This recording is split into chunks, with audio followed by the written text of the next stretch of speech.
Good morning, welcome to my vlog. Ayan guys, napadpad kami ngayon dito sa Hinaguan Farm ni ni Madam Brenda guys. So magandang umaga po dahil ginabi kami from Butuan. So ayan guys, dito kami natulog ngayon sa Hinaguan Farm. So ayan guys, Hinaguan Farm ni Madam Brenda. Ito po guys. So napadpad kami dito, napakaganda guys. So napakamura lang, napaka nature park ng Hinaguan Park.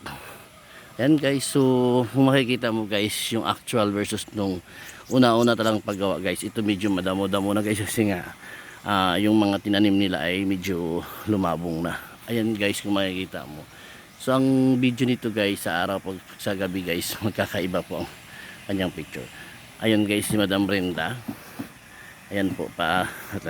So guys, ito yung sinasabi guys na parang tea house.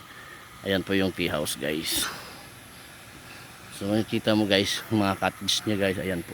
So yung sinasabi guys na mga sapa guys. Ayan po yung sapa guys, makikita mo.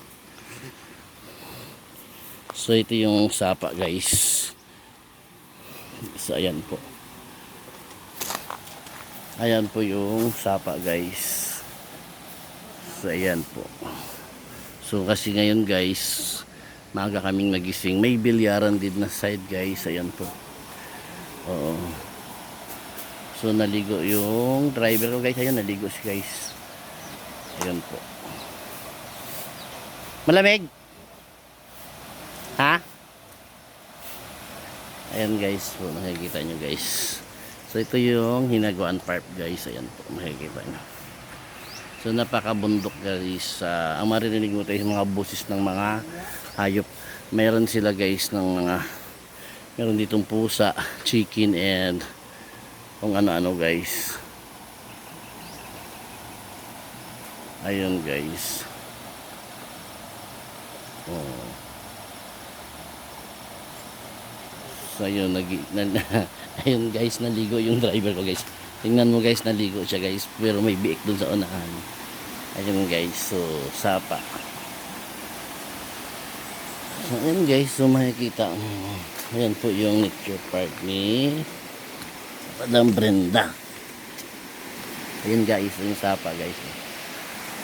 Ayun po. Pinapaliguan po ito. Yun guys. So ayun. So maraming pusa guys. So ito yung sinasabi.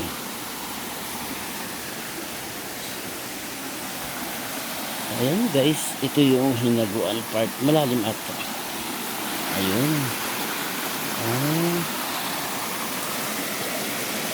So nakikita mo guys. Dito kumukuha ng tubig. So ayun guys. So ayan. So ayan po yan guys yung Hinaguan Farm.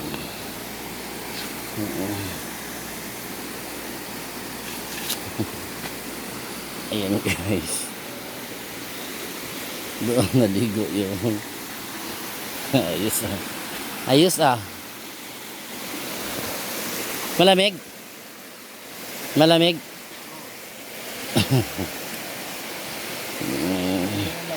Ha? Nag-yellow. Ayan guys, naligo si James Aguilon sa ano? Sa ayan, naligo siya sa dagat guys. So ayan po guys.